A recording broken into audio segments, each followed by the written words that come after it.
পুষ্টিবিদেরা সবসময় বলে থাকেন টক দই আপনি গ্রহণ করতে পারেন, কিন্তু কেন টক দই গ্রহণ করতে হবে এই বিষয়টি সম্পর্কে অনেকে জানেন না।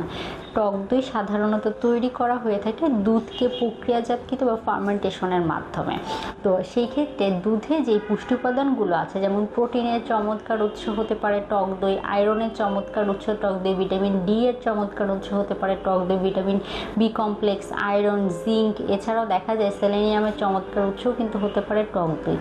এই পুষ্টি উপাদানগুলোর পাশাপাশি টক দইয়ে প্রাকৃতিকগতভাবে যখন ফার্মেন্টেশন করা হয় সেখানে প্রোবায়োটিক উপকারিতা কিন্তু নিয়মিত টক দই গ্রহণ করার মাধ্যমে পাওয়া যায়, যেটি আমাদের হজম প্রক্রিয়া ভালো রাখতে সাহায্য করে, আমাদের বডিকে ডিটক্সিফিকেশন করতে সাহায্য করে, এছাড়াও শরীরকে এনার্জেটিক ফিল করাতেও সাহায্য করে থাকে। পাকস্থলী গোলযোগ জাতীয় যে সকল সমস্যা রয়েছে সেগুলো কিছুটা কমাতে সাহায্য করে থাকে।